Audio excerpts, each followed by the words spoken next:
The gathering hall of the Kvalish colony ship hummed with tension. 60 young warriors in training sat in perfect formation, their obsidian eyes fixed on the viewing screen where Elder Krenth displayed images of Earth's apex predators.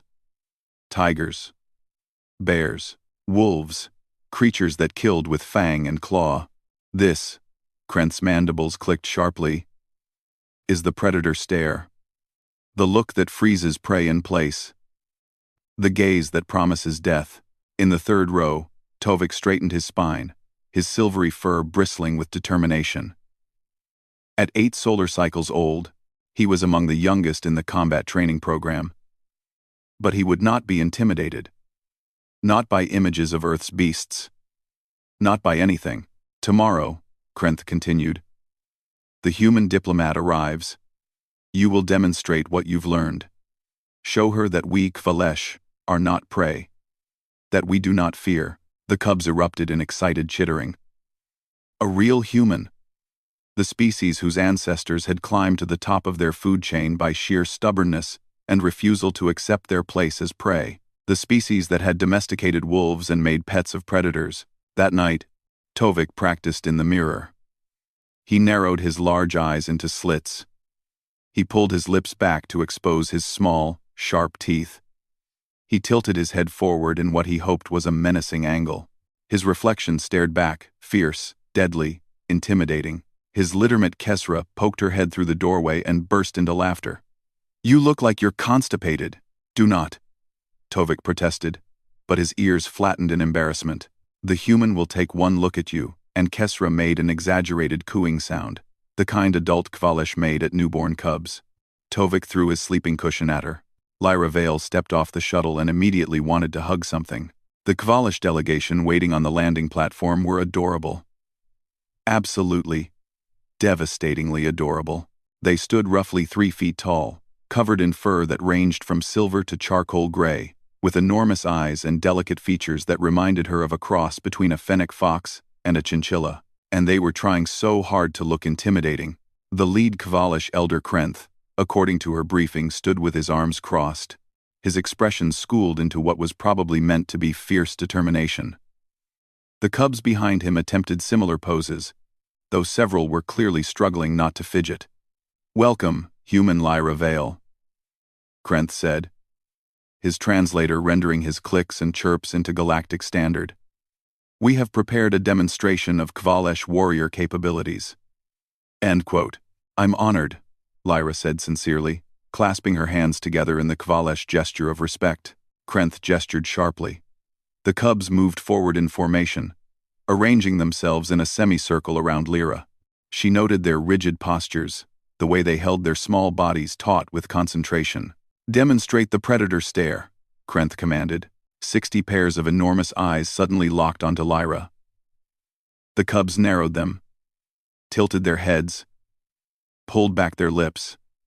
The effect was, Lyra's heart exploded into approximately 17,000 pieces. They looked like angry kittens. Like puppies trying to be fierce.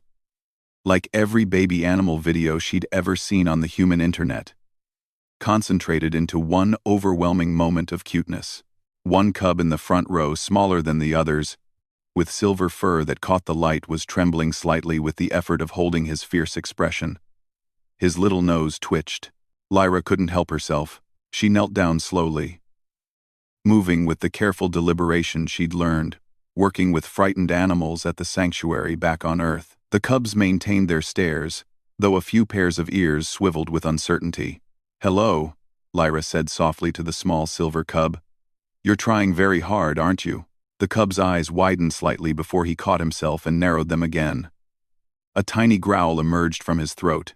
Lyra smiled and leaned forward, pressing a gentle kiss to the tip of his nose. The cub's fierce expression shattered.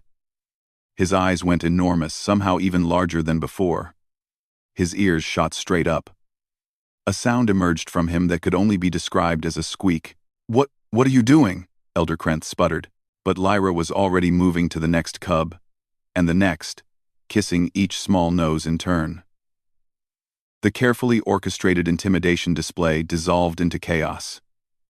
Some cubs froze in shock, others leaned forward hopefully, their tails beginning to wag in a way they probably weren't supposed to during warrior demonstrations. The silver cub Tovik, according to the name patch on his training tunic, stared up at Lyra with an expression of complete bewilderment. He raised one small paw to touch his nose where she'd kissed it. "You," he said in heavily accented standard, his young voice breaking the formal protocol. "You are not afraid?" Afraid?" Lyra sat back on her heels, looking at the circle of cubs around her. "Oh, sweetheart. No. You're all wonderful. But you're not scary. You're precious." "Precious?" Tovik's ears flattened. That is worse than not scary. "We practiced for weeks," another cub wailed. "The predator stare is supposed to freeze prey," a third added, his voice climbing toward a whine. Elder Krenth made a sound like choking on air. This is not protocol. Human Lyra Vale. You were supposed to. We were trying to establish." Lyra stood, brushing off her knees. "Elder Krenth, with respect, I know what you were trying to do. The Kvalish want to be seen as equals in the Galactic Coalition. As warriors, not prey species. I understand." Then why? Krenth's mandibles clicked in agitation. "Because," Lyra said gently, "trying to intimidate humans by mimicking Earth predators is about the worst strategy you could choose." The cubs exchanged confused glances. Lyra gestured to Tovik. "On Earth, when we see something that shows its teeth and tries to look fierce, do you know what we do?" Tovik shook his head slowly. "If it's small and fluffy like you, we want to pick it up and cuddle it. Humans spent thousands of years taking deadly predators, wolves, wildcats, foxes, and turning them into pets. We literally evolved alongside them, breeding them to be companions. Our instinct when we see something like you trying to be fierce isn't fear. It's awe. Who's a fierce little baby? You are." "Yes, you are." Several of the cubs made distressed noises. "Then," Tovik's voice was small, "we will never be warriors in human eyes?" "I didn't say that," Lyra replied. She knelt again, meeting Tovik's gaze at eye level. "The greatest warriors from Earth weren't always the biggest or scariest. They were the ones who were smart, determined, and refused to give up. The ones who survived not through intimidation but through cunning and cooperation." She tapped Tovik gently on his chest. "You want humans to respect the Kvalish as warriors? Don't try to out-predator us. We're broken in the head about predators. We think they're cute, and we want to pet them.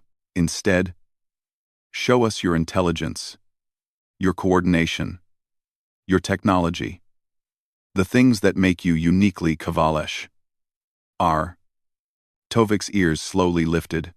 Around him, the other cubs began to straighten, their expressions shifting from dejection to thoughtfulness. Elder Krenth cleared his throat. "The human makes an unfortunate amount of sense." "I'm sorry I ruined your demonstration," Lyra said, standing again. "But truly, if you want to build a partnership with humanity, you need to understand, we're the species that looked at wolves and said, 'I'm going to pet that.' We saw wildcats and said that would look great sleeping on my bed. We're absolutely not normal about predators." Tovik looked up at her, his head tilted. "Humans are strange, extremely," Lyra agreed cheerfully. "But," Tovik's tail did a small swish. "You kissed my nose." "I did." "Why?" Lyra grinned.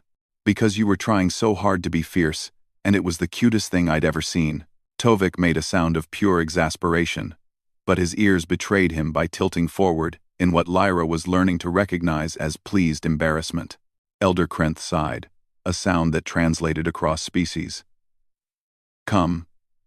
We will discuss trade negotiations over refreshments, and perhaps," he glanced at the cubs, "we will revise our warrior training curriculum." As Lyra followed Krenth toward the colony ship's diplomatic wing, Tovik scampered up beside her. "Human Lyra Vale? Just Lyra is fine."